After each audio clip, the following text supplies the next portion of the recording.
ॐ श्रुतिस्मृतिपुराणानाम् आलयं करुणालयं नमामि भगवत्पादं शङ्करं लोकशङ्करं शङ्करं शङ्कराचार्यं केशवं बादरायणं सूत्रभाष्यकृतौ वन्दे भगवन्तः पुनः पुनः निधये सर्वविद्यानां विजशे भवरोगिणां गुरवे सर्वलोकानां दक्षिणामूर्तये नमः। ॐ सहनाववतु सहनौ भुनक्तु सह वीर्यङ्करवावहै तेजस्विनावधीतमस्तु मा विद्विषावहै। ॐ शान्ति शान्ति शान्तिः। பகவத்கீதா சார சங்கிரகம். இன்னைக்கு 4வது அத்தியாயம். கீதா, பகவத்கீதா என்பது வேதத்தை தழுவி எழுதப்பட்டது. அப்படி இருக்கும்போது வேதமே இல்லாமல் வெறும் கீதையை மட்டும் நம்ம கேட்குறோம் அப்படிங்கும்போது புரிதலில் கண்டிப்பாக ஒரு சிறு தடுமாற்றம் வரும். அப்போது வேதத்தோடு சேர்ந்து படிக்கும்போது பகவத்கீதையினுடைய உள்ளார்ந்த அர்த்தம், பகவான் என்ன சொல்ல வராருக்குது அப்படியே புரிஞ்சுக்கலாம். இல்லைன்னா வேதத்தை விட்டுட்டு வெறும் பகவத்கீதை மட்டும் படிக்கிறது ஏற்புடையதா அப்படிங்கிற சந்தேகத்துக்கு நான் விளக்கம் கொடுக்குறேன். வெறும் பகவத்கீதையை மட்டும் படிக்கலாமானா படிக்கக்கூடாதுன்னா சொல்லக்கூடாது, படிக்கலாம். ஆனால் அதில் புரிதலில் ஒரு தடுமாற்றம் இருந்துக்கிட்டே இருக்கும், ஒரு கம்ப்ளீட்னஸ் வராது. ஸோ வேதம் கூட நாம் பகவத்கீதையை படிக்கணும். இப்போ இந்த 4வது அடுத்த கருத்து, இந்த 4வது அத்தியாயம் 3 தலைப்பாக அவர் பிரிச்சிருக்காரு பகவான் கிருஷ்ணர். ஃபஸ்ட்டு அவதாரம், அதை பற்றிய விளக்கம். அவதாரம்னா என்ன, எதற்கு, எப்பொழுது அவதாரம், அது 1லிருந்து 15வது ஸ்லோகம் வரைக்கும் பகவானுடைய அவதார சரீரத்துடைய விளக்கம். 2வது 16லிருந்து 24வது வரைக்கும் main theme of this chapter, ஞான கர்ம சந்நியாசம். 16வது ஸ்லோகத்திலே ஹெவியாக சொல்லுவார். அதிலிருந்து 24 வரைக்கும் ஞான கர்ம சந்நியாசம். அவதாரம்னா புரியுதுங்க, அது என்ன ஞான கர்ம சந்நியாசம்? என்ன, ஞானத்தின் மூலியமாக நான் ஆத்மா அகர்த்தா என்று அறிந்து கொள்வது தான் சந்நியாசன. சம்யக்கு ஞாசம், விடுதல். எதை விடுதல்? கர்மத்தை விடுதல். எதன் மூலியமாக விடுதல்? ஞானத்தின் மூலியமாக. நான் எந்த ஒரு கர்மத்தையும் செய்வதில்லை, ஆத்மா அகர்த்தா.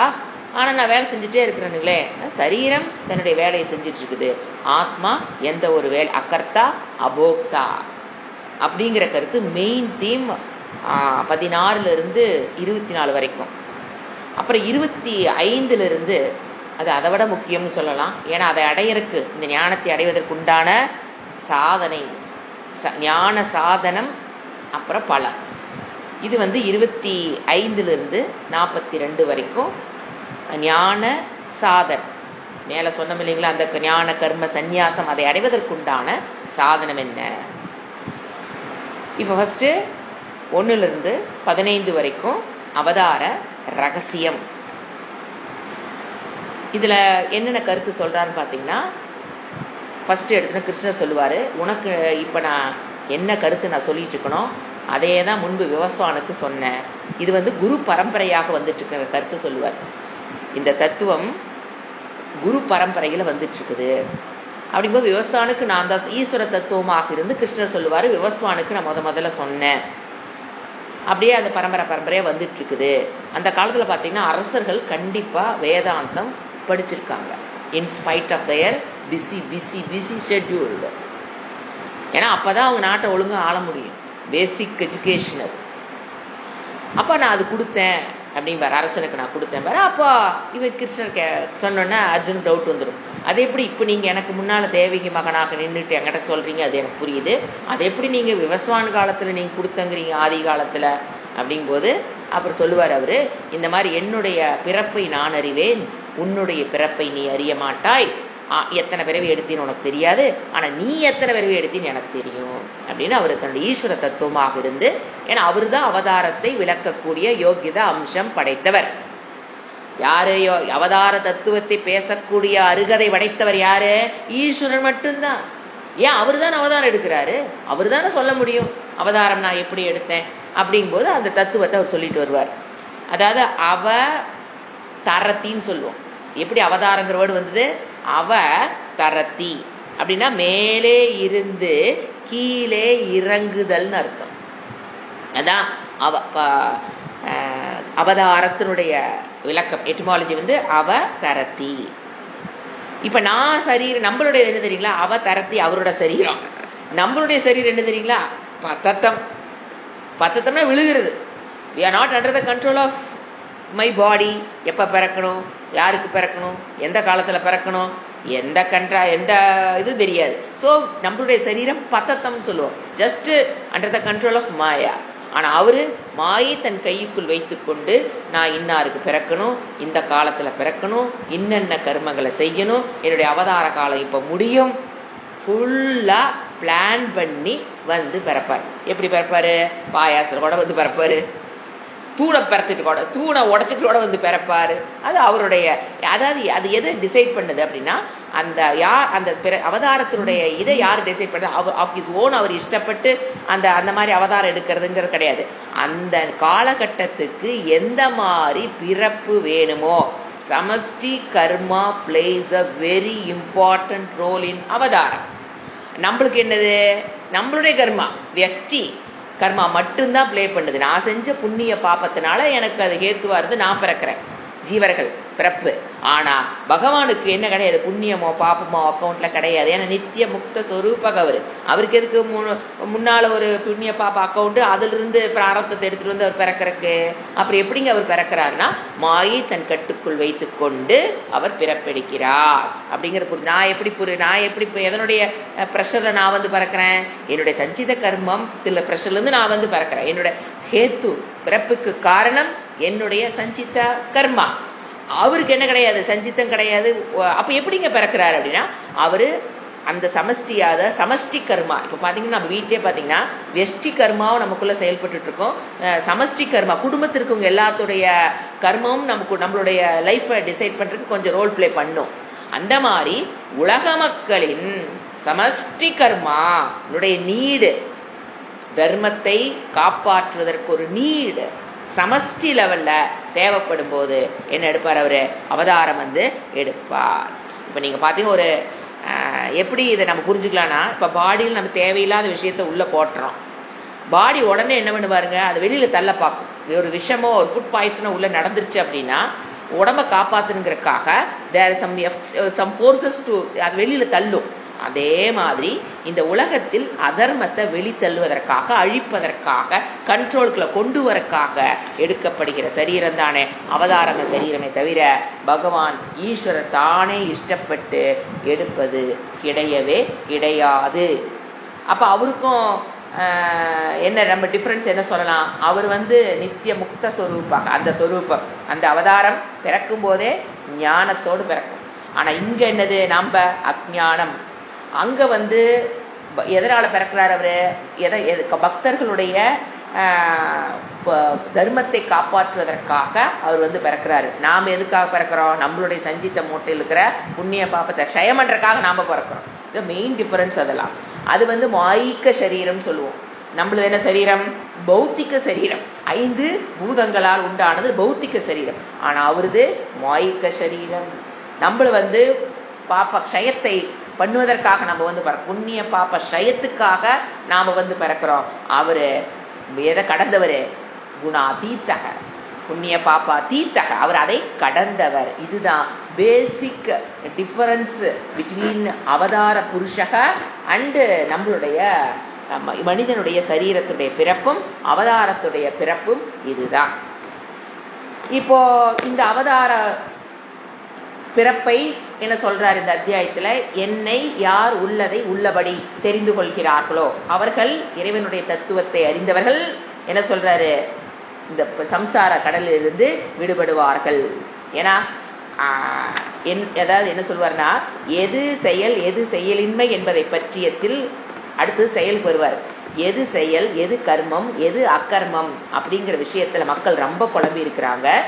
நீ என்னை பற்றிய ஞானத்தை நீ பெற்றினா அந்த சம்சாரத்தில், கர்மத்தை அக்கர்மத்தை பற்றிய ஞானத்தை நீ பெற்றிட்டினா நீ சம்சாரத்திலிருந்து விடுபட்டு விடுவாய். உனக்கு என்னென்ன நான் அந்த செயலின்மை பற்றி கூறுகிறேன்ங்கிறது இன்ட்ரோடக்ஷன் டு 16 டு ஞான கர்ம சந்நியாசத்துக்கு ஒரு இன்ட்ரோடக்ஷன் கொடுத்துதா அவர் எங்க போவார் 16க்குள்ள. இந்த மாதிரி ஞான கர்ம சந்நியாசம்னா என்ன அப்படிங்கிறதுக்கு முன்னால கர்மத்தையும் அக்கர்மத்தையும் நீ தெரிஞ்சுக்கணும். என்னுடைய சொரூபத்தை தெரிந்து கொள்வதன் மூலியமாக உனக்கு மோட்சம். என்னுடைய கர்ம அக்கர்மாவுடைய நான் கொடுத்த ஆர்டினன்ஸ் ஆஃப் கர்மா அக்கர்மாவை பற்றி தெரிந்து கொள்வதன் மூலமாக உனக்கு மோட்சம், அதாவது சம்சாரத்திலிருந்து நீ விடுபடுவாய் அப்படின்னு அவர் சொல்றாரு. இப்போ இந்த கர்மத்தை இன்ட்ரோடக்ஷன் கொடுத்ததுக்கு அப்புறம் 16வது முக்கியமான ஒரு ஸ்லோகம், கர்மண்ய கர்ம பஷ்யேத்து. அதாவது கர்மத்தில் எவன் அக்கர்மத்தை காண்கிறானோ அக்கர்மத்தில் எவன் கர்மத்தை காண்கிறானோ அவன் யாரு, கிருத கிருத்தியக பவத்தின்றார். இந்த இடத்துல என்ன, யாருக்கு, ஞானிக்கு ஒரு வேர்டு கொடுக்குறாரு, கிருத கிருத்தியகா. ஜீவன் முக்தனுக்கு ஒரு வேர்டு கிருத கிருத்தியக பக்தி. யாரு அந்த ஞானி, யாரு அப்படின்னா கர்மத்தில் அக்கர்மத்தை பார்த்தல்னா என்ன, அக்கர்மத்தில் கர்மத்தில் பார்த்தல்னா என்ன. இப்ப அந்த சரீரம் கர்மத்தை செய்து கொண்டிருந்தாலும் ஆத்மா எந்த ஒரு கர்மத்தையும் செய்வதில்லை என்று கர்மத்தில் அக்கர்மத்தை காணுதல். அக்கர்மத்தில் கர்மத்தை காணுதல்னா ஆத்மா எந்த ஒரு அக்கர்மம், நான் சும்மா இருக்கிறேங்கிற ஒரு அக்கர்மம் இருந்தாலும் உள்ள என்ன நடந்துச்சு, உடல்ல கர்மம் நடைபெற்று கொண்டிருக்கிறது. நான் என்ன நினைக்கிறேன், நான் எந்த வேலை செய்யல அக்கர்மா உட்கார்ந்துருக்கேன்னு நினைக்கிறேன். ஆனா உள்ள என்ன நடைபெற்று கொண்டிருக்கிறது, சரீரம் ஒரு க்ஷணம் கூட கர்மத்தை செய்யாமல் இருக்க முடியாது. இந்த தத்துவத்தை தெரிந்து கொண்டு அவர் உதாரணம் கூட கொடுப்பாரு. அதாவது ஒரு பையன் ட்ரெயின்ல போயிட்டு இருக்கும் போது அவங்க அப்பாட்ட என்ன சொல்றான், மரங்கள் ஓடுகிறது அப்படின்னு சொல்லும் போது அங்க அக்கர்மம் தான், அங்க மரங்கள் எல்லாம் ஓடல. ஆனா அவன் எதை பாக்குறான், கர்மத்தை பாக்குறான். அப்ப அவங்க அப்பா என்ன சொல்ற, நீ பாக்குற அந்த கர்மம் என்னது, அங்க கர்மம் நடைபெறவில்லை, மரங்கள் அப்படியே நிக்குது. யாரு கர்மத்தை பார்த்ததாரு, அந்த பையன் தன்னுடைய இக்னோரன்ஸ் மூலியமாக மரத்துல எதை பாக்குறான், கர்மத்தை ஓடிட்டு இருக்கிற மாதிரி கர்மத்தை பாக்குறான். அப்போ கர்மத்தை பாக்குறவனுக்கிட்ட கர்மத்தில் அவர் எதை காமிக்கிறாரு, கர்மத்தில்னா அவனுடைய விஷயம்ல அது கர்மம், அந்த கர்மத்தில் இவர் எதை காமிக்கிறாரு, தாத்தா அப்பா அக்கர்மத்தை அறிதல். அதை போல உடலில் என்ன நடந்துட்டு இருக்குது, கர்மங்கள் நடைபெற்று கொண்டிருந்தாலும் ஆத்மா என்னது, கர்மத்தை எது செய்வதில்லை. அக்கர்மனக அப்படின்னா இப்போ ஒரு கடல்ல ஒரு சீஷோர்ல ஒரு பையன் நின்று கப்பலை பாக்குறான், கப்பல் நிக்கிற மாதிரியே அவனுக்கு தெரியுது. அப்ப அவன் என்ன சொல்றான், அப்பா கப்பல் நின்றுட்டு இருக்குன்னு சொல்றான். அவன் கர்மத்தை எப்படி பாக்குறான், அக்கர்மனவாக பாக்குறான் இல்லைங்களா. அந்த பையன் எதை பார்க்க, போட்டு போயிட்டு இருக்குது. ஆனா இவனுடைய பார்வையில் அது எப்படி தெரியுது, அக்கர்மனா அங்க கர்மம் நடைபெறவில்லைன்னு அவன் சொல்றான். அப்பா சொல்ற என்ன சொல்றாரு, நீ பாக்குற அக்கர்மத்துல என்ன இருக்குது, கர்மம் இருக்கிறது. நீ எதுவுமே மூவ் இல்லைன்னு நினைச்சிட்டு இருக்கிற, அதுல என்ன ஆயிட்டு இருக்குது, மூவ்மெண்ட் இருக்கும் போது சரீரம் செயல்படாமல் இருக்குன்னு நாம ஞானத்தை பெறுவதற்காக அக்கர்மனாக இருக்கிறங்கிறது நடவாத காரியம். ஏன்னா உடம்பு பிறக்கும் போதே க்ஷணம் கூட கர்மத்தை செய்யாமல் இருக்க முடியாத நிலையில் தான் நாம் எதை எடுத்துட்டு வந்திருக்கிறோம், மாயாவோட கண்ட்ரோல்ல கர்மம் செய்யாமல் இருக்க முடியாதுங்க போது அந்த டீச்சிங் எப்படி வருதுன்னா, நம்மளுடைய ஸ்டாண்ட் பாயிண்ட்ல நின்று, எப்படி அந்த பையனுடைய ஸ்டாண்ட் பாயிண்ட் மரம் கர்மம், அதுல அவர் என்ன, அவங்க அப்பா என்ன டீச்சிங் சொல்றாரு, கர்மத்தில் அக்கர்மத்தை பார் டீச்சிங். ரெண்டாவது அக்கர்மத்தில் கர்மத்தை பார், எது போட்டு, அவன் எப்படி பாக்குறான், அக்கர்மனவா போட்டை பாக்குறான். அவருக்கு அப்பா என்ன சொல்றாரு, அதுல கர்மம் இருக்குடா, பாடியில நான் கர்மம் செய்யல, நீ சும்மா உட்காந்துருந்தா கூட உடம்புக்குள்ள என்ன நடந்துட்டு தான் இருக்கும், அது உடம்பு அக்கர்மனவாக இருப்பதற்கு வாய்ப்பே இல்லைன்னு புரிஞ்சுக்கோ அப்படிங்கிற பியூட்டிஃபுல் எக்ஸ்பிளனேஷன் ஆஃப் ஞான கர்ம, அதாவது கர்மத்தை பற்றி ஞான கர்மத்தை பற்றின ஞானத்தை எங்க கொடுக்குறாரு? ஆத்மா அகர்த்தா. அந்த ஞானம் தான் இந்த கர்மத்தை பற்றி பேசுவது சொல்லுவார். அது சொல்லுவார் பெரிய பெரிய இந்த ஸ்லோகத்தை பார்த்தீங்கன்னா இன்டர்பிரிட்டேஷன் நீங்கள் போய் பாருங்க, ஒரு புக்லேயும் ஒரு விளக்கங்கள் எழுதியிருப்பாங்க. வெரி வெரி ப்ரொஃபவுண்டு ஸ்லோகம் இது. இதை நல்லா திங்க் பண்ணி சங்கராபாச்சியை தரவாக பண்ணணுங்கனால மட்டும்தான் இதை கரெக்டாக பார்க்கணும், டக்குன்னு கொண்டு வர முடியும். இல்லைன்னா இது என்ன ஆகுது? கன்ஃபியூஷன் ஆக ஸ்லோகம். அப்போ இது மட்டும் இல்லைங்க, கர்மத்தில் அக்கர்மத்தில் கன்ஃபியூஸ் ஆனாங்க பெரிய பெரிய ஆச்சாரிகள் எல்லாமே கன்ஃபியூஸ் ஆகிருக்கிறாங்க அப்படிங்கிற விஷயத்த சொல்லுவார். அதனால தான் நமக்கு என்ன டீச் பண்ணுறேன், அந்த விஷயத்தில் நீ கன்ஃபியூஸ் ஆயிடாத. சரீரத்தில் கர்மம் இல்லாமல் ஒரு க்ஷணம் கூட இருக்க முடியும். இப்போ நான் எனக்கு என்ன நான் செய்யப்படாதுன்னு ஏதாவது இருக்குதா? கிருஷ்ணன் சொல்லுவார், நான் இன்னும் ஏதாவது செய்யலையா, இன்னும் ஏதாவது செஞ்சுதான் நான் பண்ணணுமா, என்னால் செய்யப்படாதது இன்னும் செய்யப்பட வேண்டியது இருக்குது எதுவும் கிடையாது. ஆனால் நான் எப்படி இருக்கேன்? கர்மத்தை செய்துக்கிட்டே இருக்கிறேன். ஏன்னா சரீரம்னு எடுத்துட்டோம்னா கர்மத்தை விட கூடாது அப்படிங்கிற கருத்தை அவர் எதுலேருந்து 16வது 16, 17, 18 அப்படியே போயிட்டே இருப்பார். அதில் கர்மத்தை பற்றின விளக்கங்கள் வெகு வெகு டீட்டெயிலாக, அதாவது சரி ஆத்மா அகர்த்தா, அந்த ஞானத்தின் மூலியமாக நீ ஜீவன் முக்தனை சம்சாரத்திலிருந்து நீ விடுபடலாம் அப்படிங்கிற கருத்தை அவர் சொல்லிட்டு வருவார். இப்போ அதில் ஒரு ஸ்லோகம், அதில் நம்ம முக்கியமான ஸ்லோகம் பார்த்தோம். அடுத்தது ஏன்னா அது அதிகமாக சொசைட்டிக்குள்ள கன்ஃபியூஸ் ஆகிற ஸ்லோகம். அடுத்தது எவனுடைய அனைத்து செயல்களும் எஸ்ய சர்வ சமாரம்பாக சர்வே எஸ்ய சர்வே சமாரம்பாக காமசங்கல்ப வர்ஜிதாக ஞானாக்னி தக்த கர்மானாம் தமாகு பண்டிதம் புதாக. இது ஒரு முக்கியமான ஸ்லோகம். என்ன சொல்றாரு? என்னுடைய அனைத்து செயல்களும், எவனுடைய அனைத்து செயல்களும் ஆசையும் சங்கல்பமும் அற்றதோ ஞானம் என்னும் அக்னியால் கர்மம் அனைத்தும் பொசுக்கப்பட்டுச்சு.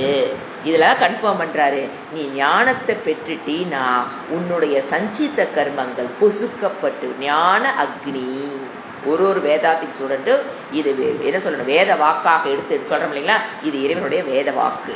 ஏன்னா இது நம்ம ப்ரூஃபோ இதை இப்போ போய் தேட முடியாது. எந்த ஸ்கோப்பு வச்சுக்கிட்டு இதுக்கு என்னங்க இப்படி நான் சஞ்சித்த கர்மத்தை அழிச்சிட்டுனா எப்படி கண்டுபிடிக்கிறதுன்னு கேட்டா வேத வாக்கு மட்டும்தான் பிரமாணம். இவர் என்ன சொல்றாரு?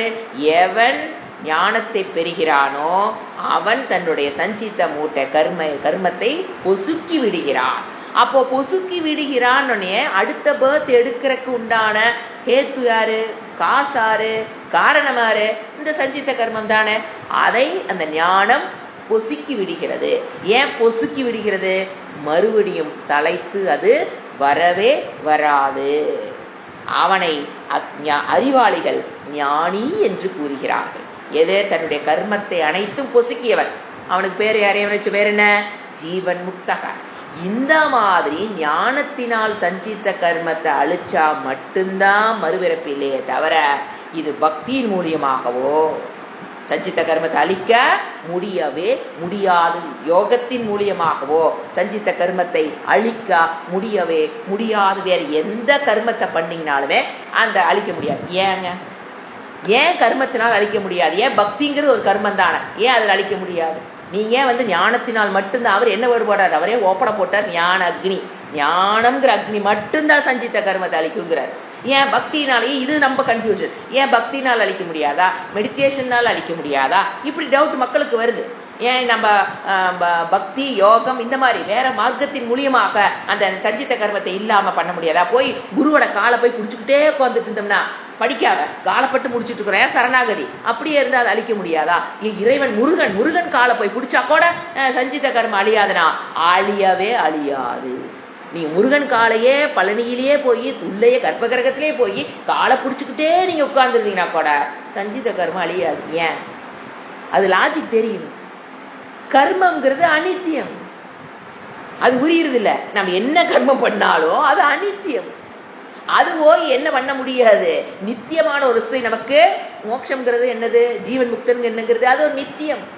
ஒரு நித்திய வஸ்துவை நீங்க என்ன தலைகளை அணிக்கிறது நடக்கிறது என்ன வேணா பண்ணுங்க, ஆடுறது பாடுறது ஜபம் பண்றது சாண்டிங் பண்றது பக்தி என்ன வேணா பண்ணுங்க, அதனால சஞ்சித்த மூட்டையை அழிக்க முடியாதுங்கிறது லாஜிக்கா தெரிஞ்சுக்கணும். ஏன் நான் இந்த இடத்துல வந்து பக்தின்னு எடுத்துக்க கூடாது அப்படின்னு கேட்டுட்டு கூடாது. இது எப்படி தெரியணும், இது எப்படி நமக்கு கன்ஃபார்ம் ஆகுது?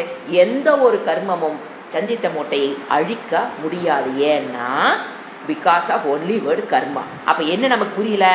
கர்மத்தை பத்தின தீரி நிறைய தெரியாதனால கர்மத்தினால நம்ம ஞானத்தை அடைஞ்சு கண்டிப்பா முடியாது. கர்மைய ஒரே வேர்டு அனித்தியம். என்னங்க கர்ம அனித்தியங்கிறீங்க? முருகன் காலை போய் முடிச்சுக்கிட்டு பழனியில உட்கார்ந்துருந்தனா அது அனித்தியமா? அனித்தியம். ஏன் கர்மம்னாவே என்னதுதான்?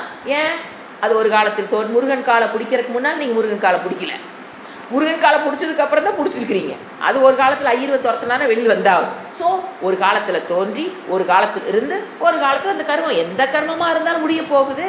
அது எப்படி உங்களுக்கு நித்தியமான ஒரு வஸ்துவை பற்றிய ஞானத்தை கொடுக்க முடியும்? எந்த ஒரு கர்மத்தினாலும் நித்திய வஸ்துவை பற்றிய ஞானத்தை கொடுக்க ஒரே வேர்டு அது அனித்தியமத்தை சொல்றாரு. இங்க என்ன சொல்றாரு? ரொம்ப முக்கியமான ஸ்லோகம் என்ன சொல்றாரு? ஞானம் மட்டும்தான் உனக்கு என்ன பண்ணும்? எந்த பற்றி ஞானம்? ஆத்மா அகர்த்தா ஈதி ஞானம். அவதார புருஷனுடைய சொரூபம், ஜீவ ஈஸ்வர ஐக்கிய ஞானம். அவதார புருஷனுடைய சொரூபம் என்ன?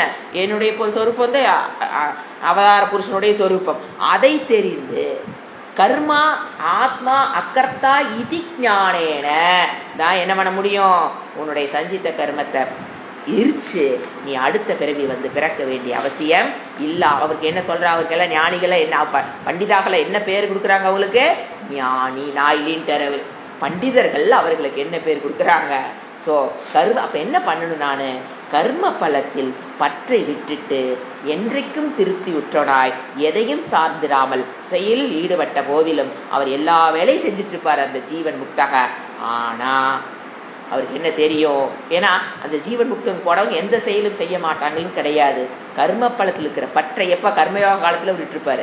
கர்மயோகத்தில் இருக்கிற பற்றை விட்டுட்டு என்றும் திருப்தியுற்ற மனதுடன் எதையும் சார்ந்திராமல் செயலில் ஈடுபட்ட போதிலும் அவன் எதையும் செய்யவில்லைன்னு சாஸ்திரம் சொல்லுது. ஞானி கர்மத்தை செய்து கொண்டிருந்தாலும் அவன் எதையும் செய்வதில்லை. ஏன்? கர்ம பலன் அவரை வந்து ஒட்டுவது. ஏன்னா கர்மம் பண்ணுனா அதனுடைய பலன் வந்து நம்ம கிட்ட வந்து சேரதுங்கிறது தவிர்க்க முடியாத விஷயம். ஆனா அவர் எப்படி தெரிஞ்சுக்கிறாரு? கர்மத்தை செஞ்சுக்கிட்டே இருந்தாலும் அந்த புண்ணிய பாப்பத்தை வந்து அதன் அக்கௌண்ட்ல தன்னோட மெயின்டைன் ஆகாம அவர் என்ன பண்ணிடுறாரு? இல்லாமல் பண்ணுவதால் அவர் கர்மம் செய்யாததுக்கு சமம். ஏன் கர்மத்தை செய்யாததுக்கு சமம்? கர்மத்தை செஞ்சாலுமே ஏன் செய்யாததுக்கு சமம்? என்னதான் கர்மத்தை பண்ணாலும் அந்த கர்மத்துடைய கான்சிக்வன்ஸ் என்னது? புண்ணியம் பாப்பம். அது வந்து அவர் அக்கௌண்ட்டுக்குள்ள ஒட்டுறதில்லை. அதனால அவர் செய்யறது ஒண்ணு. அவர் செஞ்சாலுமே அது செய்யாததுக்கு சமம். தியக்த்வா கர்ம பலாசங்கம் நித்திய தப்தோ நிராசயக கர்மண்யபி பிரவருத்தோபி. கர்மணியில் அவர் இருந்தாலும் நைவ கிஞ்சித்து கரோத்தி. அவரை அது வந்து தொடுவது இல்லை. அதனால் அவரு கர்மத்தை செய்பவராக இல்லை அப்படிங்கிறது நாம 20வது ஸ்லோகத்துல பாக்குறோம். அடுத்து 21வது ஸ்லோகம். ஏன்னா அந்த 15லிருந்து கடைசி அந்த 20 வரைக்கும் ரொம்ப முக்கியமான ஸ்லோகம். Subject matter Veda. அதான் சொன்னேன் ஃபர்ஸ்டே, இது உபனிஷத்துக்கள் படிக்கிறவங்களுக்கு இது ஈஸியா புரியும். படிக்காதவங்க கொஞ்சம் தடுமாறு. உபநிஷத்துக்களே இல்லாமல் வெறும் பகவத்கீதை படும்போது இந்த ஏரியால எப்படி இருக்கும்? அப்படியே கொஞ்சம் தடுமாறு. ஒரு கிளாரிட்டி, ஒரு முழுமை பெற முடியவே முடியாது. அதனால இந்த ஏரியாவை கொஞ்சம் நம்ம இன்னும் கொஞ்சம் டெப்தா பார்க்கலாம். அப்புறம் 21 என்ன சொல்றாரு? ஆசைகளற்ற நிராசி ஆசைகளற்றவனாய். என்ன எதுக்கு ஐடியா கொடுக்குறாரு? என்னென்ன இந்த கருத்தை வலியுறுத்துறாரு? ஆசைகளற்றவனாய், மனம் இந்திரியங்கள் உடல் இவற்றை அடக்கியவனாய், எல்லா உடைமைகளையும் துறந்தவனாய். இதுல என்னது? விவேகம், வைராக்கியம், சமாதி சட்க சம்பத்தி, இதையெல்லாம் வச்சு ஏன்னா என்ன சொல்லிட்டார் கடைசியா? அந்த ஞானத்தை தான் உனக்கு மோட்சத்தை கொடுக்க போகுது. அந்த ஞானம் தான் சஞ்சித்த கர்மத்தை அழிக்க போகுது. ஞானத்தை எப்படி பெறது? என்ன சொல்றாரு? இந்த குவாலிபிகேஷன் இருந்தா தான் என்ன பண்ணணும்? ஆசைகள் அற்றவனாய், மனம் இந்திரியங்கள் உடல் இவற்றை அடக்கியவனாய், எல்லா உடைமைகளை துரத்தல்னா வைராக்கியத்தை பெற்றவனாய், இன்றியம் உடலை பேணுவதற்குண்டான இன்றிய பஞ்சமகா யக்னங்களை பண்ணி கொண்டிருக்கும் போது அவன் பாப்பத்தை அடைவது இல்லை. ஏன்னா சாதனை செய்ய அதை சொல்லிட்டாரு. அதை அடைவது எப்படி? எதிர்பாராமல் தானாக கிடைத்தது. எதிர்பாராமல் தானா என்ன கிடைக்குதோ அதில் சந்தோஷம் அடைபவன்.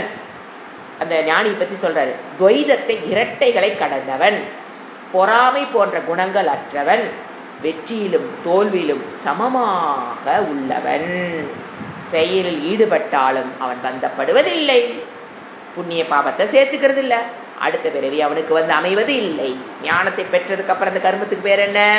ஆகாமி கர்மம். நேத்தான படிச்சோம். அந்த கர்மம் ஏங்க செஞ்ச ஒரு கர்மத்துக்கு கர்ம பலன் வருங்கிறது ஈஸ்வர சிருஷ்டி வரும் இல்லைன்னு யார் சொன்னா? அவர் செய்யும் போது அந்த கர்மத்துக்கு புண்ணிய பாபம் ஈஸ்வர சிருஷ்டி வரும். ஆனால் அவரை வந்து ஒட்டாது. அது எப்படி ரிவர்ட் ஆயிருது? யூடர்ன் போட்டு அவர் செய்கிற புண்ணியம் அவரை பூஷிப்பவர்களையும் அவர் செய்கிற பாப்பம் அவரை நிந்திக்கிறவர்கிட்ட போயிருமே தவிர அவரோட அக்கௌண்ட்ல வந்து, ஏன்னா அவரோட அக்கௌண்ட்ல ஏறினா தான் அடுத்த பிறப்பு.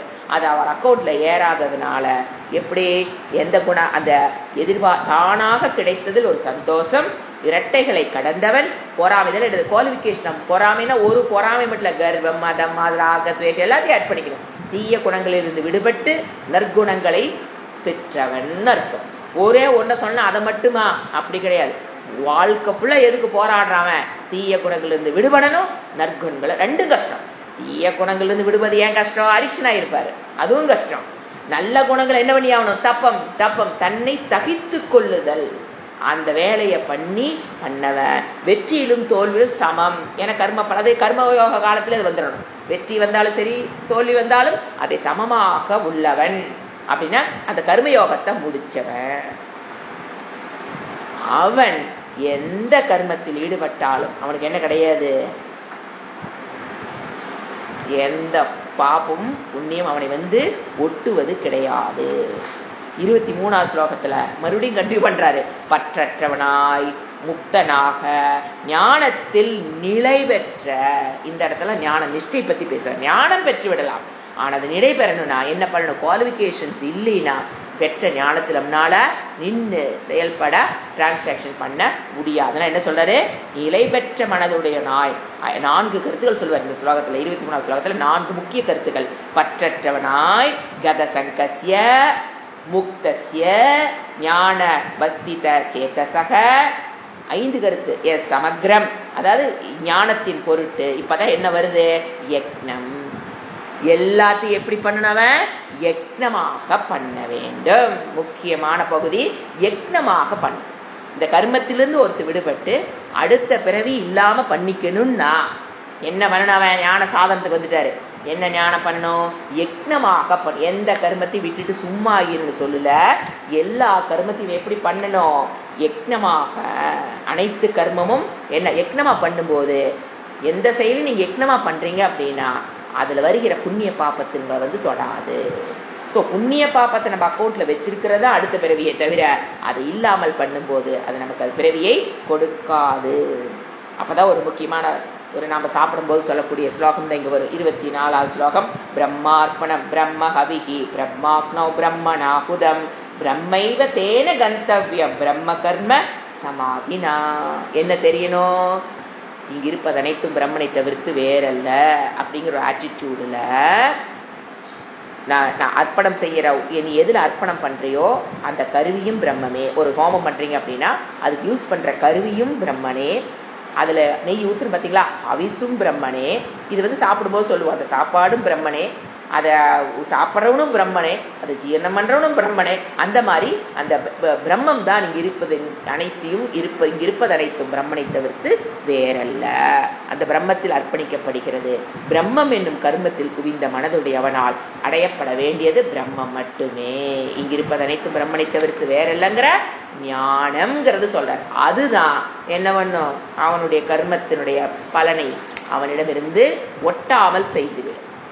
பிரம்மனை பற்றிய ஞானம். அதுதான் அந்த ஸ்லோகம். அடுத்தது 25. சில யோகிகள் இப்பதான் யக்னங்கள் ஆரம்பிக்குது. என்னென்ன யக்னங்கள் அப்படிங்கிறத இங்க அவரு சொல்றாரு. என்னென்ன யக்னங்கள் அவன் பண்றான் அப்படின்னு பாத்தீங்கன்னா, நம்ம வரிசையா நம்ம டீட்டெயிலா நம்ம பார்த்தோம். அந்த அத்தியாயம் படிக்கும்போது இன் டீட்டெயிலா எல்லா யக்னங்களும் நான் சொன்னேன்.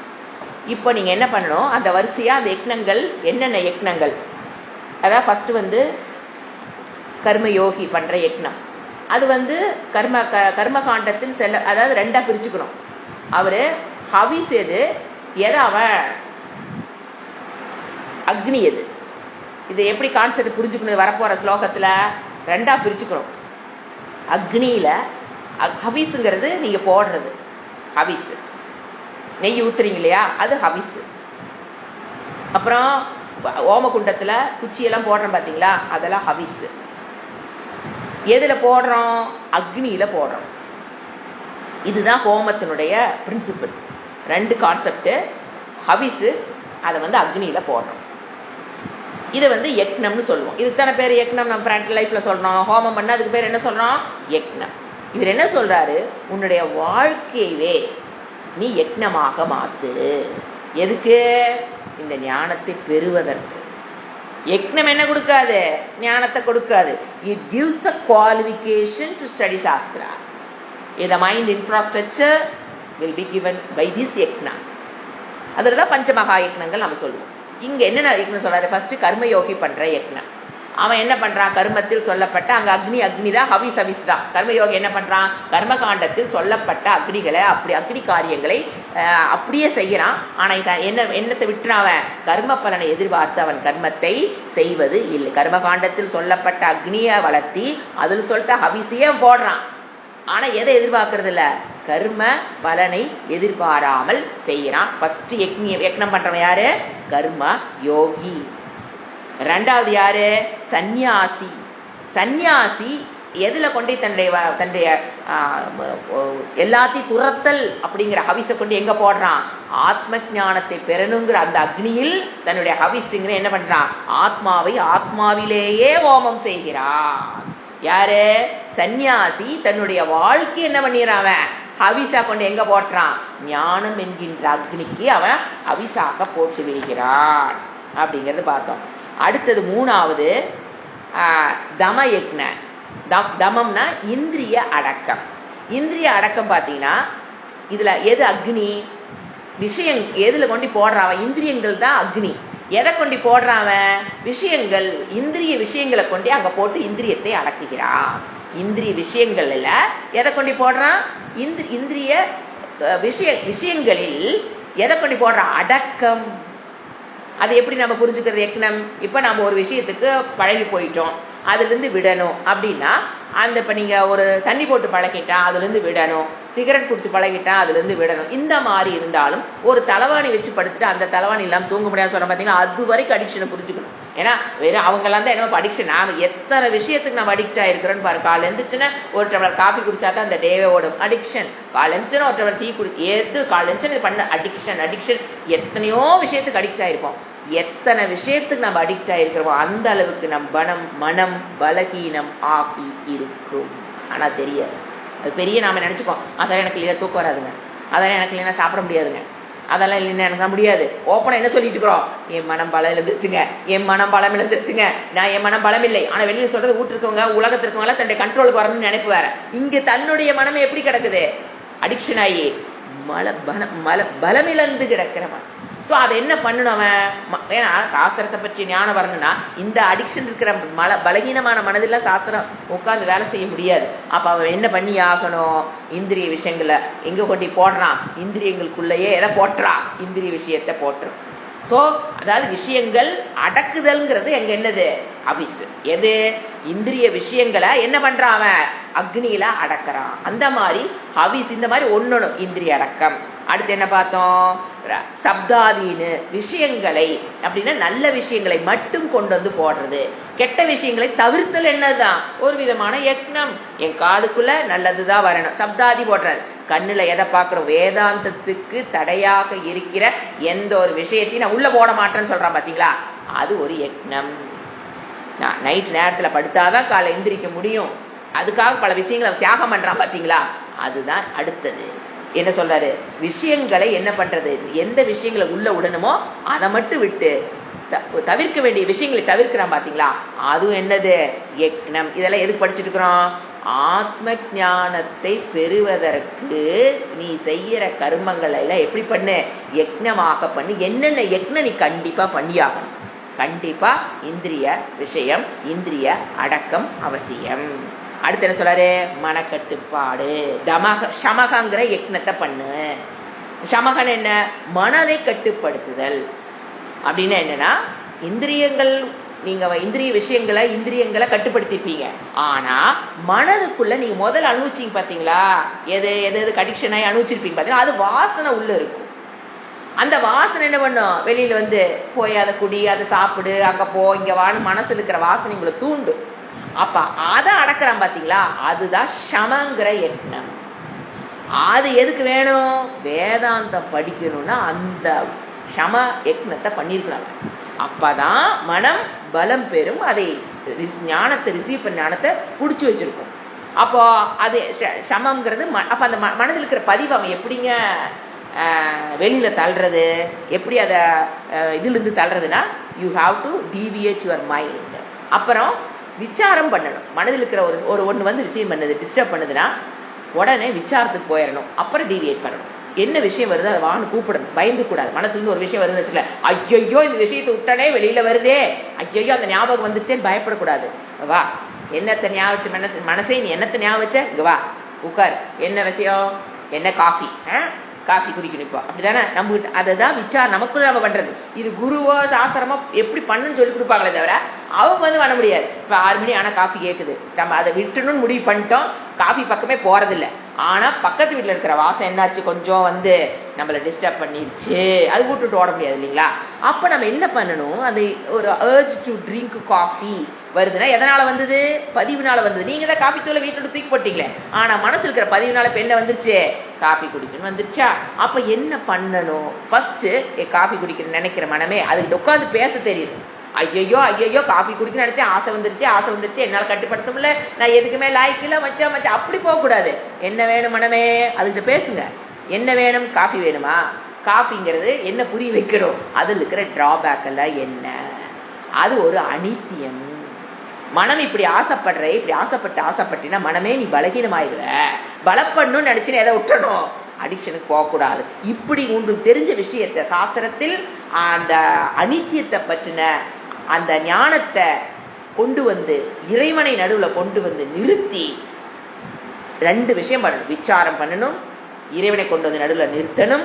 இது 2 பண்ணினதுக்கு அப்புறம் என்ன பண்ணணும், மைண்டை வேற பக்கம் டீவியேட் பண்ணணும். ஏன்னா ஞாபகம் வந்தோன்னே ஓடி போய் புக் எடுத்து வச்சு பகவத்கீதை படிச்சாலும் அந்த வாசனை மறுபடியும் வரும் வராதான்னு கேட்டால் கேரண்டி கொடுக்க முடியாது. ஏன்னா மனத்தை டீவியேட் பண்றேன், அப்படி பண்ணக்கூடாது. முதல்ல அது விஷயத்தை உட்கார்ந்து தைரியமா பேஸ் பண்ண தெரியும், பேஸ் பண்ணி அதை நல்லிஃபை பண்ண தெரியும். அந்த வேல்யூ எடுத்து வச்சிருக்கு பாத்தீங்களா, காஃபிங்கிற வேல்யூ மனம் பிடிச்சி வச்சிருக்கு பாத்தீங்களா, அதை நல்லிஃபை பண்ணிடணும்.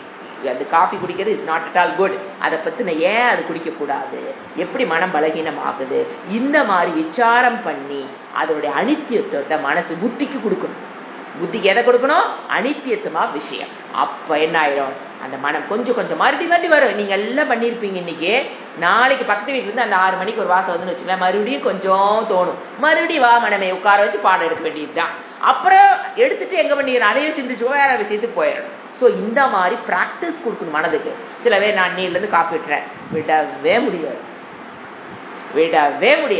ஏன்னா ஃபர்ஸ்ட் இன்னும் அர்ஜ் அதிகம் தான் ஆகும். எப்போ நீங்க அதை காஃபி குடிச்சுட்டே இருக்கும்போது கூட நினைப்பு வராது.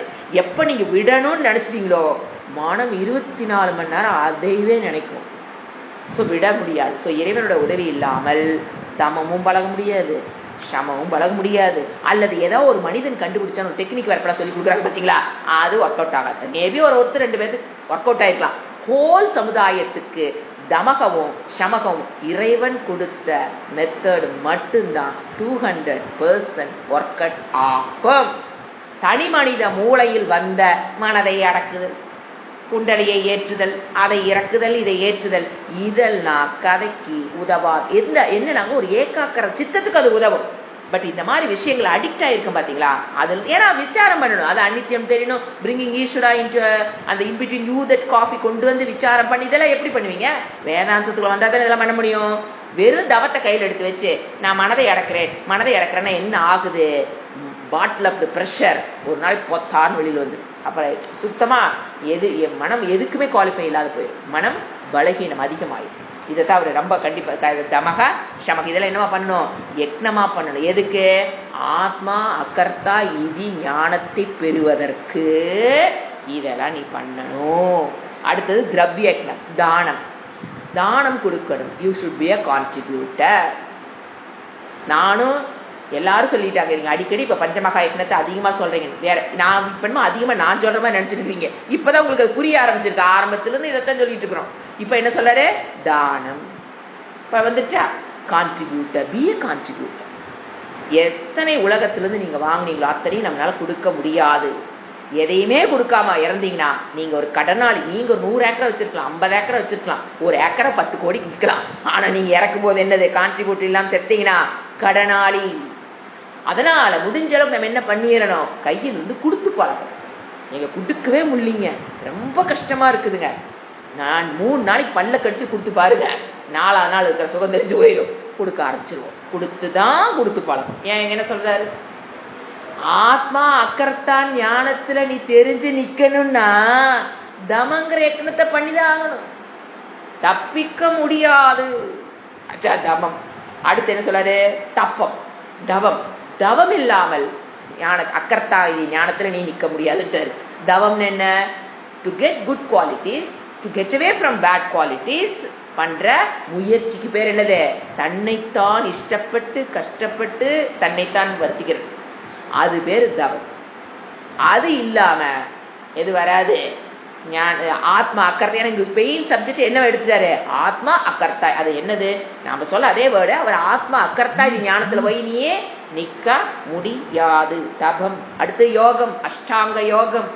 உடம்ப மெயின்டைன் பண்ணணும். பிராணாயாமம், பிரத்யாகாரம் சொன்னீங்களா?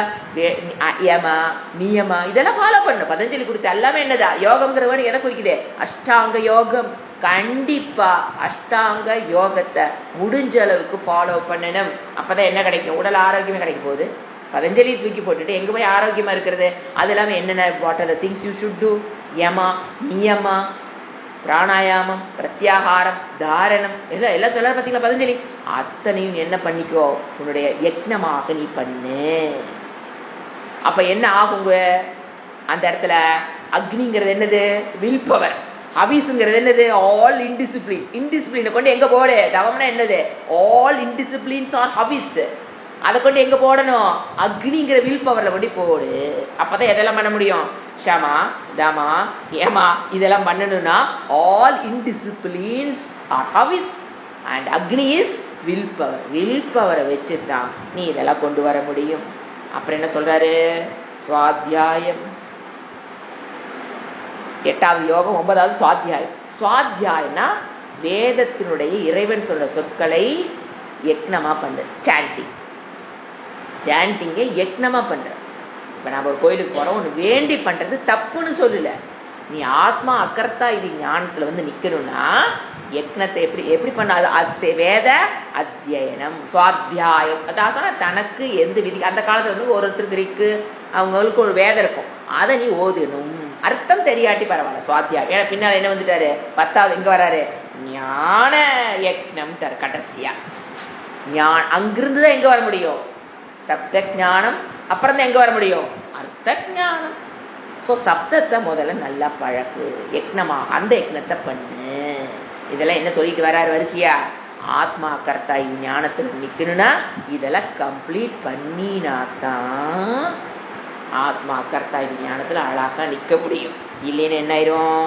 ஏறுவோம் இறங்குவோம், ஏறுவோம் இறங்குவோம். புரிஞ்ச மாதிரி இருக்கும், அப்புறம் புரியாத ஸ்டேஜ் வந்துடுவோம். புரிஞ்ச மாதிரி இருக்கும், அப்புறம் புரியல, புரிஞ்சுது புரியல, இப்படி காலங்கள் ஓடும்.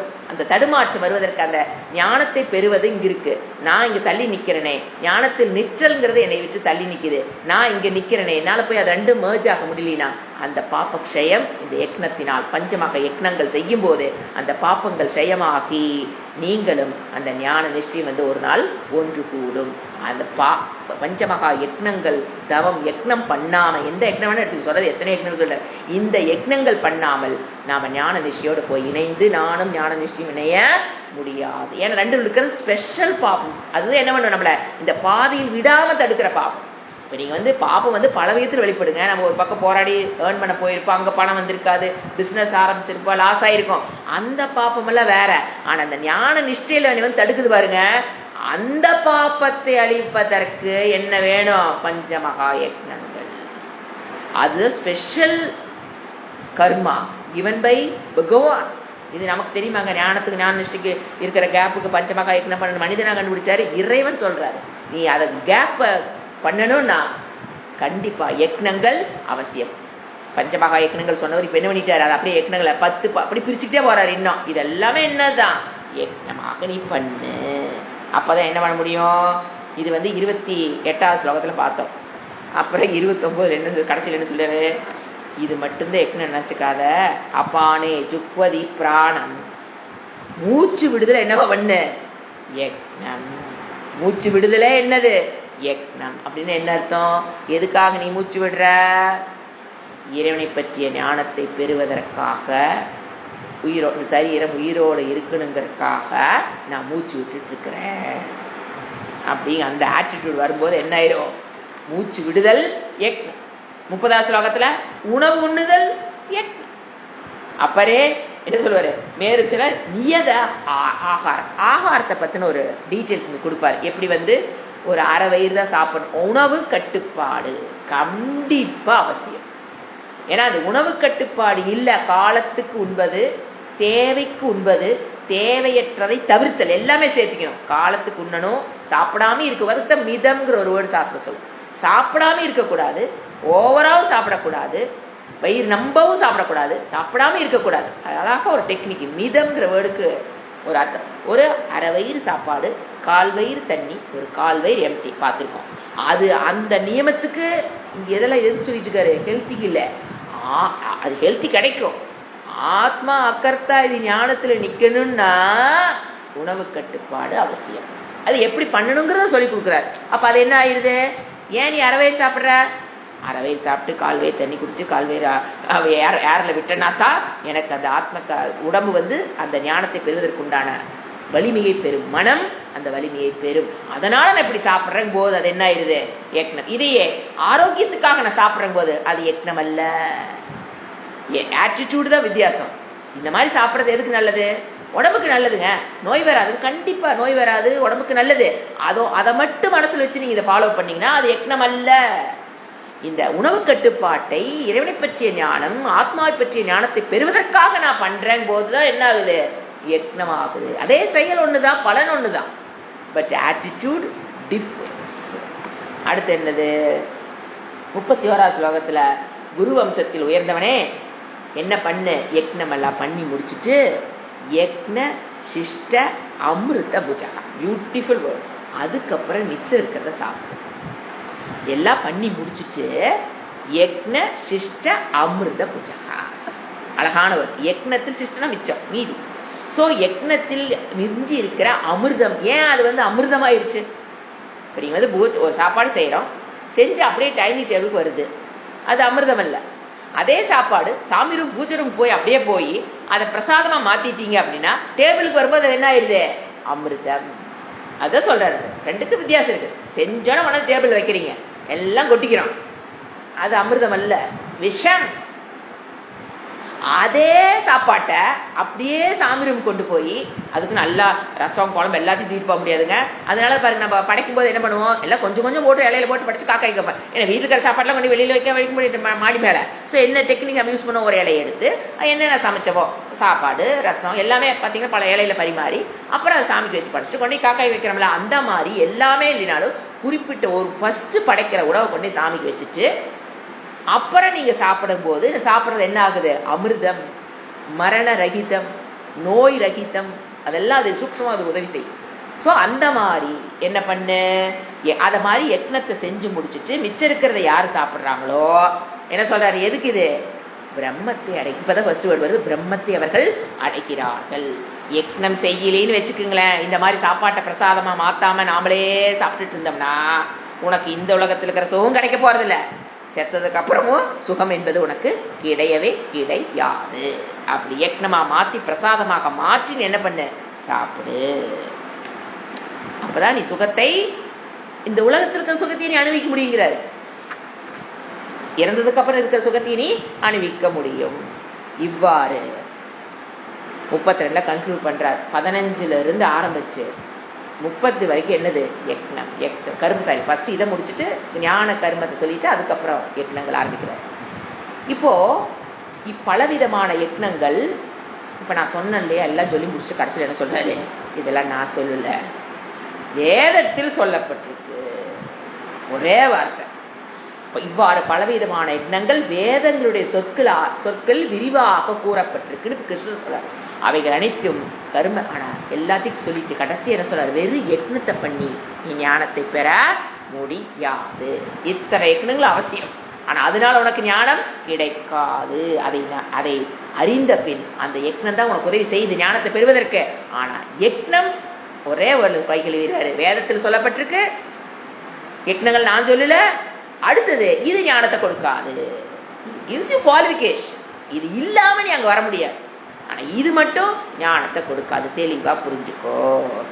அப்ப என்ன சொல்றாரு, எல்லா யக்னத்தை விட எத்தனை யக்னம் சொன்னேன், எது சிறந்தது? கம்மிங் டு ஞான யக்னம்.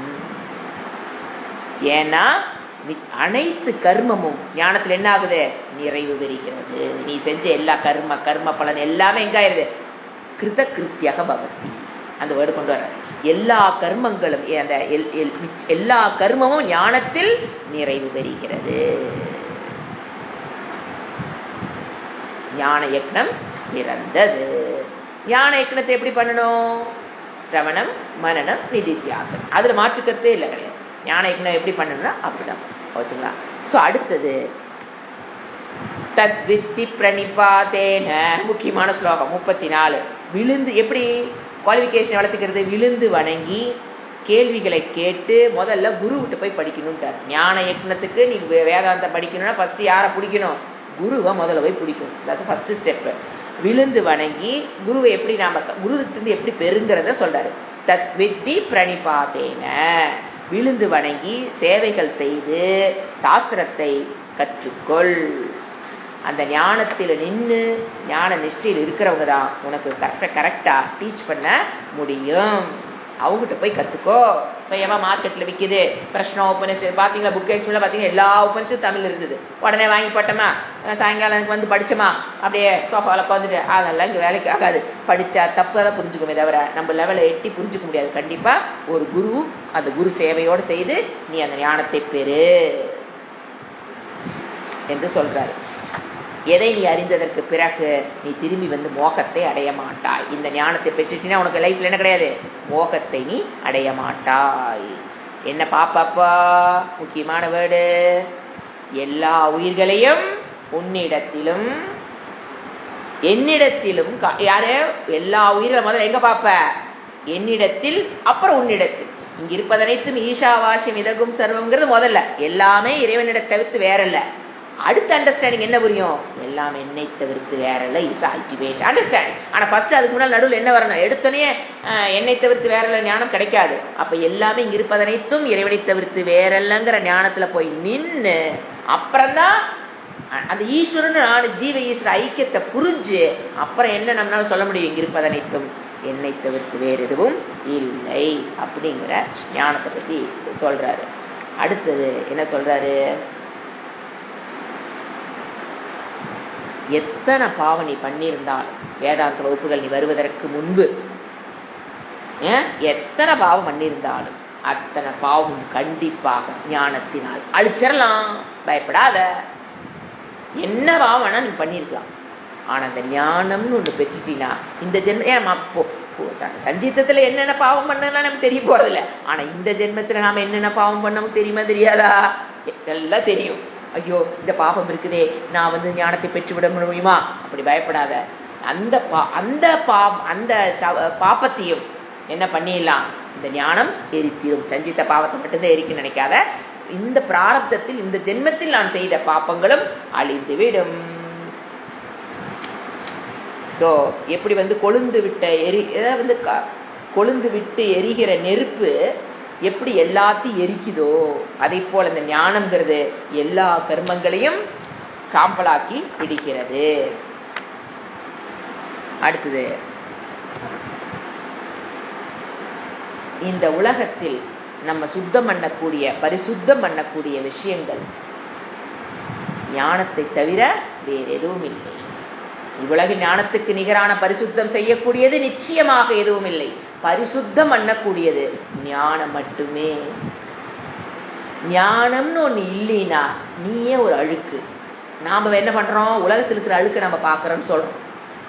எனக்கு இது அழுக்கா தெரியுது, அது அழுக்கா தெரியுது, என்னால் அதுக்கு நான் ரொம்ப சுத்தம், பார்க்கறதெல்லாம் அழுக்கா தெரியுது, எனக்கு அதனால மிங்கிளாக முடியலன்னு நாம நினைக்கிறோம். அவர் என்ன சொல்றாரு, ஞானத்தை பெறலினா நீயே ஒரு அழுக்கு, நீ வேற உலகத்துல இருக்கிறது அழுக்குங்கிறியான்னு கேட்கற. என்ன சொல்றாரு, நகி ஞானேன சத்ருஷம் பவித்ரமிக வித்யதே. அதுதானே பவித்திரம், அதுதானே சுத்தம். சுத்தம் இல்லைன்னு என்னது, அழுக்கு. சோ தஸ்வயம் யோக சம்சித்தக காலேனாத்மனி விந்ததி. சோ ஞானத்துக்கு நிகராக உன்னை பரிசுத்தம் செய்யக்கூடியது நிச்சயமாக இந்த உலகத்தில் எதுவும் இல்லை. அது ஃபர்ஸ்ட் எங்க ஸ்டார்ட் ஆகும், கர்மயோகத்தை நீங்க ஸ்டார்ட் பண்ண ஆரம்பிச்சீங்கன்னா தான் it is the cleaning process in your மனம். கர்மயோகம் பண்ண ஆரம்பிச்சா தான் உங்க பாடியை தினம் சோப் போட்டு சென்ட் போட்டு என்னென்னமோ பண்ணிக்கிறோம், வீட்டை சுத்தம் பண்ணி நானும் சுத்தமாய்க்கிறேன், வீட்டுக்கு பொருள் சுத்தமாய்க்கிறேன், என்னை சுத்தி இருக்கிற எல்லாம் சுத்தமான இடத்த போய் சாப்பிடவே கொஞ்சம் அரிசிமா இருந்தாலும் சாப்பிட முடியாதுங்க, என்னென்ன பில்டப் பண்றோம். ஒரே அடியில சிறையன் போட்டாரு. கர்மயோகம் பண்ணினா உன் மனதில் இருக்கு 1000 அழுக்கு. ஆனா நீ என்ன சொல்ற, உலகம் அழுக்குன்னு சொல்ற. சோ கர்மயோகம் பண்ணினா மட்டும்தான் என்ன சொல்லிட்டாரு, உன் மனதில் இருக்கு அழுக்கு நீங்கும். 28 ஸ்லோகம், அது 38 ஸ்லோகத்துல சொல்றாரு பவித்திரம். அப்பதான் நீ பவித்திரம் ஆகலாம். அது அதை பவித்திரம் பண்ணிக்கல, கர்மயோகமே பண்ண ஆரம்பிக்கல. கர்மயோகம் ஞானம் தாங்க உங்களுக்கு கம்ப்ளீட் சுத்தம் பண்ணுது நம்மள. அந்த கர்மயோகமே ஆரம்பிக்காம நாம என்ன பண்ணிட்டு இருக்கிறோம், உலகத்தில் இருக்கிற அழுக்கு அழுக்குட்டு இருக்கிறோம், நம்மளை திட்டுற. அடுத்தது ரொம்ப முக்கியமான குவாலிஃபிகேஷன் சொல்லி இந்த அத்தியாயத்தை முடிக்கிறாரு. என்ன சொல்றார், ஸ்ரத்தாவா லபத்தே. முக்கியமான ஸ்லோகம், ஸ்ரத்தாவா லபத்தே ஞானம் தத்பர சைய தேந்திரியக ஞானம் லத்வா பராம் சாந்தி. ஞானம் லப்துவா தான், பராம் சாந்தி வேணும்னா ஞானம் லப்துவா அச்சிரேனாதி கச்சதி. ஸ்ரத்தை உடையவன். ஸ்ரத்தை நாங்க கூஸ்ரத்தாவா இருக்கக்கூடாது. அவங்க சொல்லிட்டாங்க அதனால அது சரியாதான் இருக்கும், அப்படி அல்ல. அது கூஸ்ரத்தான்னு பேரு. ஸ்ரத்தான அது வேற மீனிங். ஒரு கருத்து சாஸ்திரம் சொல்லுது அப்படின்னா என் புத்திக்கு அது ஏற்புடையதாக இருக்கணும். அந்த அளவுக்கு விசாரம் பண்ணி அதை ஏற்புடையதா பண்ணணும். சொல்லிட்டாங்கிறதுக்காக அப்படியே உள்ள சுவாகா பண்ணக்கூடாது, சுவாலோ பண்ணக்கூடாது. அது ஏன் அப்படி சொல்லுது சாஸ்திரம், அதுக்கு என்ன விளக்கங்கள், அது எப்படி நான் புரிஞ்சுக்கணும் அப்படிங்கிற விளக்கம் அவசியம். ஸ்ரத்தை. அடுத்தது மோட்சத்தையே மேலான நம்பர் 1 கோல் இன் லைஃப் வச்சிருக்கிறவன், இந்திரியங்களை தன்வசம் கொய்த்தவன், அவன் தான் ஞானத்தை அடைய முடியும். 3 விஷயங்கள் இந்த ஸ்லோகத்துல. என்னென்ன சொல்றாரு, ஸ்ரத்தை இருக்கணும், மோட்சத்தை நம்பர் 1 கோலா வச்சிருக்கணும். அடுத்தது இந்திரியத்தை தன் கடைசியை முடிக்கும் போது என்ன சொல்றாரு, இந்திரியத்தை கட்டுப்பாட வச்சுக்கிற. அப்ப எங்க மன அடக்கம் தேவையில்லைன்னு கொடுக்கூடாது. இந்திரிய மன அடக்கம், எதாவது சமாதி சட்க சம்பத்தி விவேக வைராக, அந்த மாதிரி எல்லா சமாதி சம முதலையான எல்லாமே என்ன இருக்கணும், திதிக்ஷா இருக்கணும், ஸ்ரத்தா இருக்கணும். வெறும் நான் ஒரு ஸ்ரத்தாவா லபத்தா நானும் லபத்தா மட்டும் இருந்தா போதும் நினைச்சுக்காத. எல்லா இந்திரியங்களுடைய அடக்கவத்தை சில சமாதி சட்க சம்பத்தி என்ன தெரிஞ்சுக்கணும், தத்துவ போத ஞாபகத்துக்கு வரணும். அப்பதான் அங்க சமாதான உப்பரம திதிக்ஷா ஸ்ரத்தா சமாதானம் இதெல்லாம் கண்டிப்பா அவசியம். ஸ்ரத்தை இருக்கணும், குரு மேல கண்மூடித்தனமா குருவை நம்பணும், சாஸ்திரத்தை கண்மூடித்தனமா நம்பணும். அப்படின்னா அதான் சொன்னேன், நான் சொல்றதெல்லாம் அப்படியே கேட்கறது இல்ல, உழுங்குறது இல்ல, விசாரம் செய்து புரிஞ்சுக்கணும், அது முக்கியம். அப்புறம் நம்பர் 1 கோல் மோட்சமா இருக்கணும். என் வாழ்க்கையில என்னுடைய கோல் மோட்சம் அப்படிங்கறத நம்பர் 1 வச்சுக்கணும், 10வது 11 வச்சுக்க கூடாது. அப்புறம் என்ன சொல்றாரு கடைசியா, இந்திரிய அடக்கம் ரொம்ப முக்கியம் அப்பா, அது இல்லைன்னா நீ அடைய முடியாது. அடுத்தது 40வது ஸ்லோகத்துல என்ன சொல்றாரு, ஞானம் இல்லாதவன், ஸ்ரத்தை இல்லாதவன் சந்தேக பிராணி. ஏது கெடு சந்தேகம். இவங்க சொல்றாங்களே, கிருஷ்ணர் சொல்றாரே ஞானத்தை பெற்றா நம்மளுடைய சஞ்சீத்தம் அழிஞ்சிருன்னு சொல்றாரே, இது நெசமா தோணுதா இல்லையா? ஏன் தோணுது, மனதில் என்ன இல்லை, ஸ்ரத்தை இல்லைன்னா அப்படிதான் தோணும். சொல்றாரு, இத்தனை சொல்றாரு, ஆத்மா அக்கர்த்தாங்கிறாரே, இது உண்மையா இருக்குமா? நாம வேற பக்கம் இதெல்லாம் படிச்சு வச்சிருக்கிறோமே, இங்க வந்தா இவங்க இப்படி சொல்றாங்களே, இது உண்மையா இருக்குமா? வேற பக்கம் போய் படிச்சவங்களுக்கு தாங்க ஸ்ரத்த வர்றது ரொம்ப படாதபாடுபடுறாங்க. டிஃப்ரெண்ட் ஸ்கூல்ஸ் ஆஃப் பிலாசபிக்கு உள்ள நுழைஞ்சாங்க பாத்தீங்களா, அதுதான் சத்தியம் நினைச்சிட்டு போயிடுறாங்க கொஞ்சம் தூரத்துக்கு. அப்புறம் அங்க கொஞ்சம் அதை கொஞ்சம் விட்டு விடாம இங்க வர்றாங்க பாத்தீங்களா, அவங்கனால ஸ்ரத்தையில கிலோ கணக்கு 100 கிராம் கூட அவங்களால வாங்க முடியுது இல்லை. இங்க கிலோ கணக்கான ஸ்ரத்த வேணும், அவங்களால ஒரு 50 கிராம் கூட வாங்க முடியல. ஏன்? ஏன்னா ஆல்ரெடி அது அது சத்தியம்ங்கிற மண்டையில போட்டு வச்சுட்டாங்க. இப்போ என்ன ஆகுது, அந்த மாதிரி வேற பக்கம் போயிட்டு ஏன்னா எனக்கு அவங்க சொல்லும்போது கிளாஸ்க்கு வரும்போது பார்த்தீங்கன்னா என்ன சொல்லுவாங்க, நான் அது போய் படிச்சிருக்கேன், இது போய் படிச்சிருக்கேன், எங்களுக்கு பக்குங்க, ஐயையோ ஐயையோ, நான் அங்கே போய் படிச்சிருக்கேன், இங்கே போய் படிச்சிருக்கேன், எனக்கு அது தெரியும், இது தெரியும், எனக்கு சிந்திக்க தெரியுங்க, அப்படியா இப்படியா போதே நமக்கு என்ன ஆகும் உள்ள மனசுல, ஐயையோ நீங்கள் பட வேண்டுமே, ஏன் அதையெல்லாம் உட்காந்து அழிக்கணுமே. இறைவனுடைய கருத்தை தவறா தனி மனிதன் மூளையில் தோன்றிய அனைத்தும் தவறாகத்தான் இருக்க போகுது. அதுக்குள்ள போயிட்டீங்க அப்படின்னா அதை என்ன பண்ணணும், ஃபர்ஸ்ட் எல்லாம் அழிக்கும். அப்பதான் புதுசா ஒரு கருத்தை எழுதணும். அப்பா அவங்களுக்கும் கஷ்டம், குருவுக்கும் கஷ்டம். எதுவுமே தெரியாம எனக்கு எதுவும் தெரியாதுன்னு ஒரு ஸ்டூடெண்ட் சொல்றான் பாருங்க, அப்படியே ஃபயர் மாதிரி பிடிப்பாங்க. எனக்கு இதை பத்தி வேதாந்தத்தை பத்தி எதுவும் தெரியாதுங்க அப்படின்னு ஒருத்தர் இனிமேல் தான் நான் கத்துக்க போறேன், ஐம் ஜீரோ அப்படின்னு வந்து உட்கார்றான் பாருங்க. ஏன்னா அப்பெல்லாம் பார்த்தீங்கன்னா ஆசிரமத்தில் கிளாஸ் கோர்ஸ் நடக்கும், 3 வருஷ கோர்ஸ். அப்போ செலக்ட் பண்ணுவாங்க. ஏன்னா அப்பெல்லாம் பார்த்தீங்கன்னா ஒரு 50 பேர் 100 பேர் தான் ஒரு தடவை எடுப்பாங்க. ஏன்னா அவ்வளோதான் அவங்களுக்கு ஃபுட்டு வேறு ப்ரொவைட் பண்ணி துணிமணி வேறு கொடுத்து அப்படிங்கும்போது இன்டர்வியூ வைப்பார் சுவாமிஜி. தயானந்த சரஸ்வதி சுவாமிகள் இன்டர்வியூ வைப்பார், இந்த அடுத்த கோர்ஸுக்கு யார் யார். அங்கே வந்து சொல்கிறவங்க எனக்கு ஒன்றுமே தெரியாதுங்க, என்னமோ உங்கள்கிட்ட படிக்கணும்னு தோணுது, நீங்கள் சொல்லி கொடுங்கன்னா ஃபஸ்ட்டு பிளேஸ் அவருக்கு எழுதிக்கார் பேர். இன்னொரு ஆள் வரும், நான் வந்துங்க அங்கே போய் அதை படிச்சுங்க, இங்கே போய் இதை படிச்சுங்க, இங்கே போய் அதெல்லாம் படிச்சிருக்கேன், இங்கே நீங்கள் என்ன சொல்கிறீங்கன்னு கேட்கலான்னு வந்தேன் அப்படின்னா வெயிட்டிங் லிஸ்ட்டில் வச்சுட்டு வராமல் பேர் எழுதுவார். பார்த்தா நமக்கு முன்னால் எழுதுகிற மாதிரி இருக்கும், எங்கே இருக்கும் வெயிட்டிங் லிஸ்ட். ஏன்னா இந்த மாதிரி ஜனங்களுக்கு வாய்ப்பு கொடுப்போம், எதுவுமே தெரியாதுன்னு வராம முதல்ல அவனை ஃபில் பண்ணுவோம். ஆச்சா அதுக்கு மேலே ஃபில் ஆகாம இருந்தா இவங்களை உள்ள விடலாம். ஏன்னா அவங்களுக்கு சொல்லி கொடுக்கறது கஷ்டம், புரிஞ்சுக்கிறதும் கஷ்டம், அவங்களால புரிஞ்சுக்கவும் முடியாது. அப்போ waste of time for Swamiji. அவர் என்ன சொல்ல, நான் கொடுக்குற டைம் யாருக்கு பிரயோஜனப்படுமோ அவங்களுக்கு கொடுத்துட்டு போவோம். ஏன்னா லிமிட்டட் ஸ்டூடெண்ட்ஸ் தான், வந்தவங்களாம் சேர்த்துக்க முடியாது, ஃபுட்டு ப்ரொவைட் பண்ணணும். ஸோ அது மாதிரி அவர் செலக்ட் பண்ணுவார். பர்சனலாக நாங்கள் பார்த்துருக்கோம். ஸோ ஏன் அப்படின்னு கேட்டிங்கன்னா, ஞானம் இல்லாதவன்கிறது எதுவுமே தெரியாதுங்கிற இஸ் குவாலிஃபைடுங்கிற நான். டிஃப்ரெண்ட் ஸ்கூல்ஸ்குள்ளே போயிட்டீங்க, தனி மனித மூளையில் தோன்றிய விஷயங்கள்லாம் அவர் சொன்னார்னு கேட்டுட்டு உட்கார்ந்துட்டோன்னா நிறைய ஸ்கிரிபிள் பண்ணி வச்சுருவோம். இவர் என்ன சொல்றாரு, ஞானம் இல்லாதவன். ஏன் ஸ்ரத்தை, ஏன் அவங்களுக்கு ஸ்ரத்தை வந்து அதான் சொன்னாரு, ஏன் அவங்களுக்கு இதில் ஸ்ரத்தை வரதில்லைன்னா அதில் அவங்க ஸ்ரத்தையா உட்காந்து படித்ததுனால இந்த ஸ்ரத்தை வரக்கு டைம் ஆகும். வராதுன்னு சொல்லக்கூடாது, டைம் ஆகும். அந்த போராட்ட காலம் ரொம்ப நாள் இருக்கும். ஸ்ரத்தை இல்லாதவன் சந்தேகம். யாருக்கு இதெல்லாம் வரும், டிஃபரண்ட் ஸ்கூல்ஸ் ஆஃப் பிலாசபிக்குள்ள போயிட்டு நான் அதையெல்லாம் படிச்சேன்னு சொல்றாங்க பாருங்க, இந்த 3லயும் வந்து மாட்டிக்கிறாங்க. எதுவுமே நான் போகலீங்க, இப்பதாங்க வர்றேங்கிற ஆனா பாருங்க, அழகா ஃபயர் மாதிரி கற்பூரங்களா அவங்களெல்லாம் அப்படியே பத்த வச்சா குப்பு குப்பு குப்புன்னு பிடிச்சிக்கிறாங்க. ப்ராக்டிக்கலா பாக்குறோம் இல்லையா. ஸோ அவர் என்ன சொல்றாரு, இவ்வுலகம் அந்த மாதிரி நம்பிக்கை இல்லை, ஞானத்தை என்ன சொல்றது, ஸ்ரத்தை இல்லை, நம்பிக்கை இல்லை அப்படின்னா சந்தேகம் வேற இருக்குதுன்னா உனக்கு இந்த உலகம் இல்லை. You cannot enjoy this world, you cannot enjoy the மறு உலகம் இல்லை.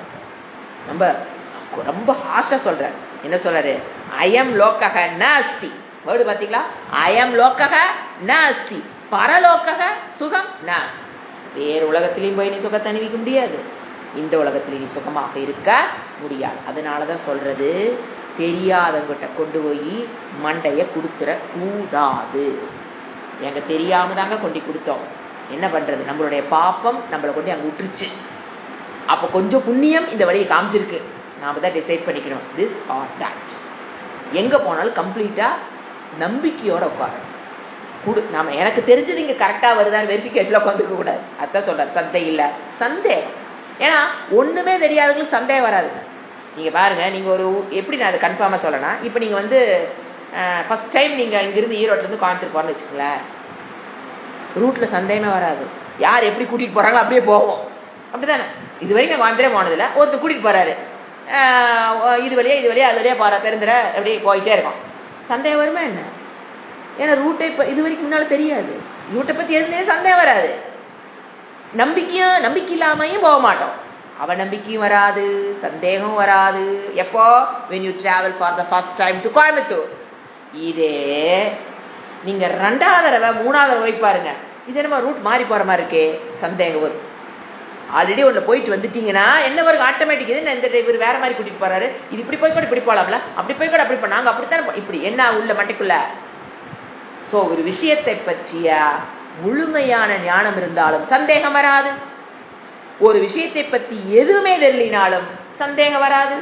இந்த ஹாஃப் பேக்டு இருக்குதே ரொம்ப கஷ்டம், அவங்களுக்கு தான் சந்தேகமே வரும். எதுல சந்தேகம்னாங்க, படிக்கிற சப்ஜெக்ட் மேட்டர்ல சொல்ல விஷயத்திலேயே சந்தேகம். இது சொல்றது இறைவன் சொல்றாரே சரியா இருக்குமா, இது எப்படி புரிஞ்சுக்கிறங்கிற விஷயத்துல சந்தேகம் வரும். அது நான் தப்புன்னு சொல்ல, இது சொல்லப்படுற விஷயமே சரியா தப்பா, ஏத்துக்கலாமா வேண்டாமா, நமக்கு அங்க நாங்க அப்படி படிச்சோமே, அங்க இங்க இப்படி வருதே, ஏத்துக்கலாமா வேண்டாமா. பாவங்க, ரொம்ப பரிதாபம் உங்க நிலைமையெல்லாம். அதான் சொல்றாரு. சோ என்ன சொல்லி முடிக்கிறாரு கடைசி ஸ்லோகம் மீனிங் நம்ம பார்க்கலாம். 42 தஸ்மாத்து முடிச்சார், கம்ப்ளீட்டா இதை முடிக்கிறார். தஸ்மாத் என்னங்க பண்ணணும், இவ்வளவு நேரம் பார்த்தோம்ல. ஆகையால் வரத குலத்தோனே அவங்க நம்மளை கூப்பிடாரு கிருஷ்ணர். அறியாமையில் பிறந்ததும் மனதில் குடிகொண்டதுமான ஆத்மாவை பற்றிய இந்த சந்தேகத்தை ஞானம் என்னும் வாளிலால் வெட்டு. ஆத்மா என்ன ஆத்மா என்னங்கிறீங்களா, ஞானம் என்கின்ற வாளினால் வெட்டி விடு. என்ன பண்ணணும் அதுக்கு, யோகம். இந்த இடத்துல என்ன யோகம், கர்ம யோகத்தை.